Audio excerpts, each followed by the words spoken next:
Uttarkashi शिलक्यारा tunnel हादसे में सुरंग के अंदर फंसे 41 मजदूरों को बाहर निकालने की जद्दोजहद जारी है। एनडीआरएफ समेत कई विदेशी एजेंसियां रेस्क्यू में जुटी हुई है, लेकिन अभी तक टनल के अंदर फंसे मजदूरों को बाहर निकालने में सफलता नहीं मिल पाई है।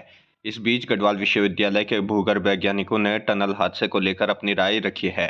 जियोग्राफी डिपार्टमेंट के प्रोफेसर एम.एस. नेगी ने बताया कि 4.5 किलोमीटर की इस टनल में न तो एक भी एडिट टनल बनाई गई है, न ही यहाँ आपदा प्रबंधन का कोई ठोस इंतजाम किया गया था।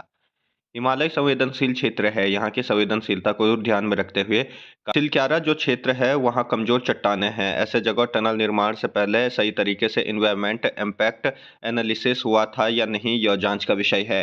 कहते हैं कि लैंडस्लाइड होना आम बात है, इस तरह के कार्यों में पहले से पता होता है कि भूस्खलन होगा, लेकिन अगर भूस्खलन हो जाता है तो उसके बचाव के लिए आपके पास क्या प्लान होगा, यह भी जरूरी है, जिस पर निर्माण कंपनी ने ध्यान नहीं दिया। प्रोफेसर नेगी बताते हैं कि 4 किलोमीटर से अधिक के इस सुरंग में कहीं भी एडिट टनल नहीं बनाया गया। अगर यहाँ एडिट टनल बनाया होता तो शायद इतने दिनों तक रेस्क्यू कार्य नहीं चलता और आज 41 जिंदगियां सुरक्षित बाहर रहती।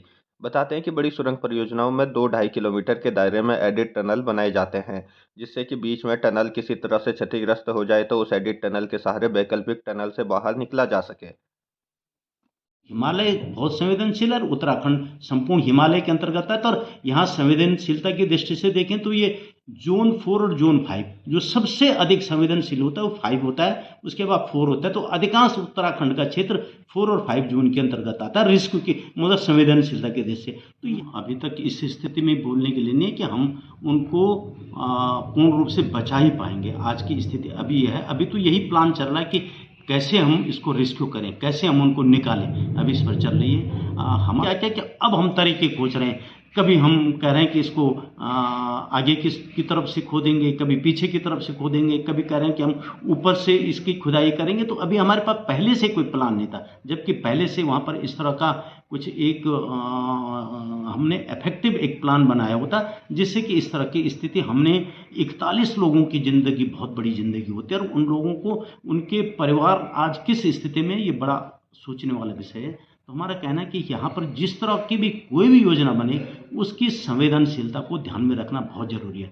और सिलक्यारा जो एरिया है बहुत ही वहाँ पर वो बहुत सॉफ्ट रॉक्स हैं जिसको हम फेलाइट्स कहते हैं, बहुत कमज़ोर चट्टाने होते हैं। तो क्या उसको बनाने से पहले एक इन्वायरमेंटल इम्पैक्ट एनालिसिस किसी भी बड़े प्रोजेक्ट को बनने के लिए इसका ये एक रिपोर्ट तैयार की जाती है कि इसका ये पूरी एनालिसिस करके तब जाकर के प्रोजेक्ट स्वीकृत होता है। तो क्या इसके लिए ये सही तरीके से इन्वायरमेंटल इम्पैक्ट एनालिसिस हुआ था, और नहीं हुआ था तो कौन इसके लिए जिम्मेदार है, वो भविष्य में इस तरह की स्थिति न आए इसके लिए एक प्रभावी कदम उठाने की आवश्यकता है। बिल्कुल, क्योंकि ये लगभग 4.5 किलोमीटर की सुरंग है और इस 4.5 किलोमीटर कोई भी अगर इतनी लंबी सुरंग है तो उसमें एग्जिट करने के लिए इस तरह से व्यवस्था होती है कि आधा किलोमीटर या कम से कम 1 किलोमीटर पर एडिट टनल होते हैं, जिससे कि अगर इस तरह के कोई हादसा या इस तरह की कोई समस्या आते तो वहाँ से रेस्क्यू करके बाहर निकाला जा सकता है। पर ये 4.5 किलोमीटर में